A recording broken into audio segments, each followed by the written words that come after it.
சுங்கைபுலோ அருகிலுள்ள குண்டாங் தாசே பீருவில் ஏரிக்குள் விழுந்த காரில் சிக்கியிருந்த ஒரு தாய் மற்றும் அவரது 2 பெண் பிள்ளைகளை காப்பாற்றிய 7 இளைஞர்களின் வீரச் செயலை பிரதமர் டாக்டர் ஸ்ரீ அன்வார் இப்ராஹிம் வெகுவாக பாராட்டியுள்ளார். இச்சம்பவம் நள்ளிரவு நேரத்தில் நடந்தது. திடீரென கார் ஏரிக்குள் விழுந்ததால் தாய் மற்றும் குழந்தைகள் உள்ளே சிக்கிக் கொண்டனர். அதை கண்ட அருகில் இருந்த இளைஞர்கள் உடனடியாக செயல்பட்டனர். உடனடியாக அவர்கள் மனித சங்கிலி அமைத்து ஏரிக்குள் இறங்கி 3 மற்றும் 6 வயதுடைய குழந்தைகளுடன் தாயையும் பாதுகாப்பாக வெளியே கொண்டு வந்தனர். மூவரும் சுங்கைபுலோ மருத்துவமனைக்கு சிகிச்சைக்காக அனுப்பப்பட்டனர்.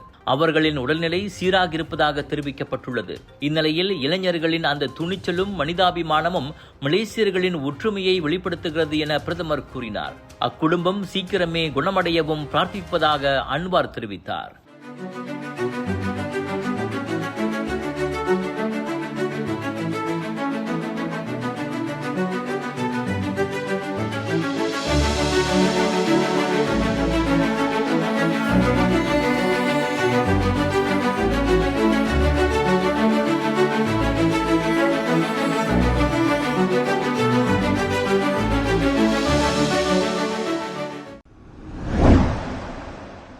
வேகமாக வளர்ந்து வரும் டிஜிட்டல் தொழில்நுட்பங்களுக்கு ஏற்ப உயர்கல்வி பட்டதாரிகளின் திறன்களை எதிர்கால வேலைவாய்ப்பு சந்தைக்கு பொருத்தமாக்க கிசுமா எனப்படும் மனிதவள அமைச்சு தீவிரமாக செயல்பட்டு வருகிறது.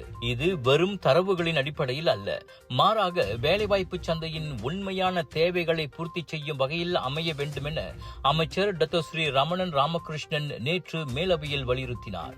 இந்த நோக்கத்திற்காக பயிற்சி நிறுவனங்கள் மற்றும் தொழில்துறையினருடன் கிசுமா கூட்டு ஒத்துழைப்பை வலுப்படுத்தி வருவதாக அவர் தெரிவித்தார். இதன் கீழ் 18 my Mahir future skills talent council அமைப்புகள் நிறுவப்பட்டுள்ளன. கடந்த டிசம்பர் வரைக்குமான நிலவரப்படி சுமார் 59,000 தொழிலாளர் தேவைகள் கண்டறியப்பட்டுள்ளன. தவிர மனிதவள மேம்பாட்டு கழகமான HRD காப் அதன் தொழிற்பயிற்சி திட்டம் மூலம் முதலாளிமார்களின் தேவைகளுக்கு ஏற்ப நடைமுறை பயிற்சிகளை வழங்குகிறது. அதே சமயம் டேலண்ட் காப் தனது மை மாஹிர் ஸ்கில்ஸ் லேப் திட்டத்தின் மூலம் தரவு பகுப்பாய்வு, AI தொழில்நுட்பம், இணைய பாதுகாப்பு போன்ற துறைகளில் தீவிர பயிற்சிகளை வழங்குகிறது. இந்த பயிற்சிகள் பட்டதாரிகளுக்கு வேலைவாய்ப்பு நேர்காணல் உத்தரவாதத்தையும் சந்தை சராசரியை விட 5 முதல் 15 விழுக்காடு கூடுதல் ஆரம்ப ஊதியத்தையும் வழங்குகின்றன. அரசாங்கத்தின் இந்த ஒருங்கிணைந்த நடவடிக்கைகள் பட்டதாரிகள் வெறும் கல்வி தகுதியோடு மட்டுமல்லாமல் எதிர்கால டிஜிட்டல் பொருளாதாரத்திற்கு தேவையான போட்டித்திறன் மிக்கவர்களாக உருவாகுவதை உறுதி செய்வதாக ரமணன் தெரிவித்தார். புது தோற்றத்துடன் வந்துவிட்டது சாரதா டெக்ஸ்டைல்ஸ்.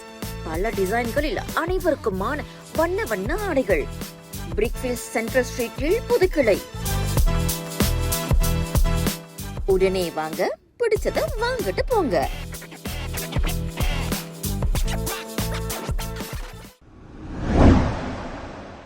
கடந்த ஆண்டு கூடுதலாக செலுத்தப்பட்டவற்றில் 22.45 பில்லியன் ரிங்கிட் வரி தொகை வரி செலுத்தினர்களிடம் திருப்பி தரப்பட்டுள்ளது.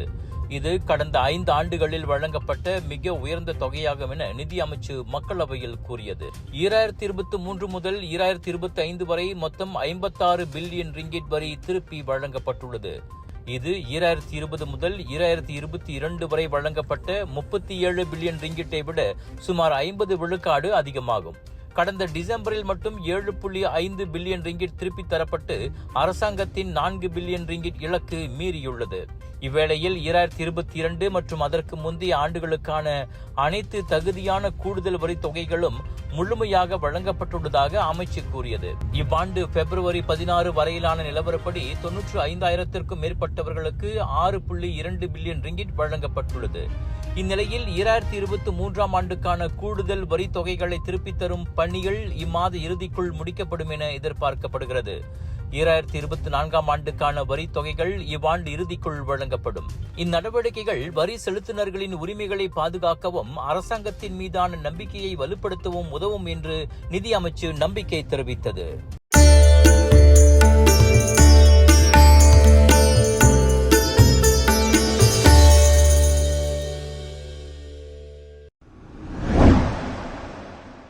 இஸ்லாமியர்களின் புனித நூலான அல் குர்ஆனை மிதித்து சர்ச்சையில் சிக்கியுள்ள பல்கலைக்கழக மாணவரின் செயல் மிக தவறானதும் ஏற்றுக்கொள்ள முடியாததும் என ஜெலுத்துங் நாடாளுமன்ற உறுப்பினர் RSN ராயர் கண்டித்துள்ளார்.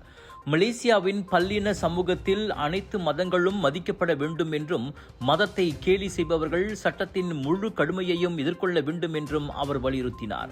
மாணவரை போலீசிடம் ஒப்படைத்த தந்தையின் நடவடிக்கையையும் ராயர் பாராட்டி அது சட்டத்தின் மாண்பை நிலைநாட்டும் சிறந்த உதாரணம் என கூறினார். முன்னதாக பஹாங் அல் சுல்தான் அப்துல்லா பல்கலைக்கழகத்தைச் சேர்ந்த அம்மாணவர் அல் குரானை மிதித்த புகைப்படம் வைரலானது. பின்னர் கைது செய்யப்பட்டு பிப்ரவரி 28 வரை விசாரணைக்காக தடுத்து வைக்கப்பட்டுள்ளார். மத உணர்வுகளை புண்படுத்துதல், நிந்தனை மற்றும் எண்ணெய வசதிகளை தவறாக பயன்படுத்துதல் ஆகிய சட்டங்களின் கீழ் விசாரணை நடைபெறுகிறது. தனது மகனின் பாதுகாப்பு கருதி தந்தையே போலீசில் புகார் அளித்து முஸ்லிம்களிடம் மன்னிப்பு கேட்டுள்ளது குறிப்பிடத்தக்கது.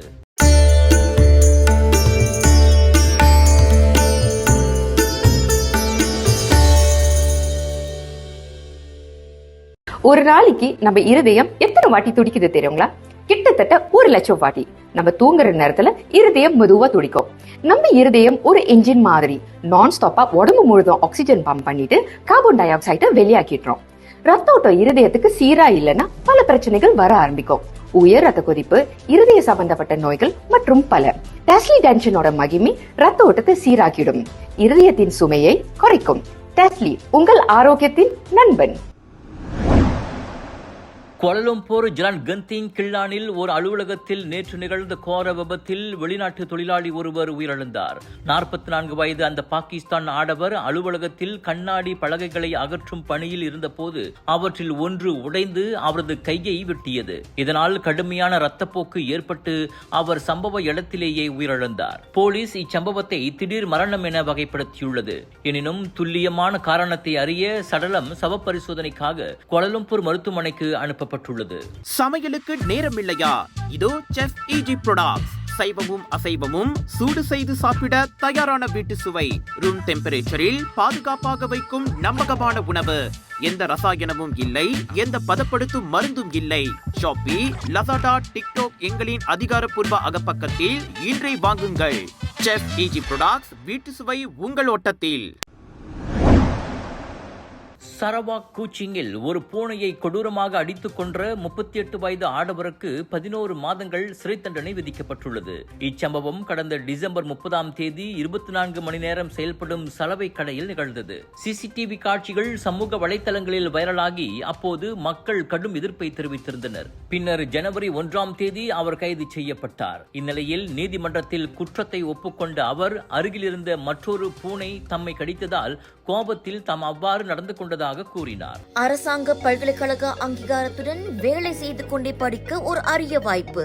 வத்திகா ரிசோர்சஸ் ஏற்பாட்டில் professional bachelor in business management மற்றும் professional diploma in technology management கல்வி வாய்ப்பு. திறனை மேம்படுத்தி வாழ்க்கையில் முன்னேற உடனே தொடர்பு கொள்ளுங்கள். விலையோ மலிவு, செலவோ குறைவு, தரமோ உயர்வு, மனமோ நிறைவு. மக்களின் தேர்வு என்ரிகோஸ் முழு ஆடை சத்துள்ள பால்மாவு.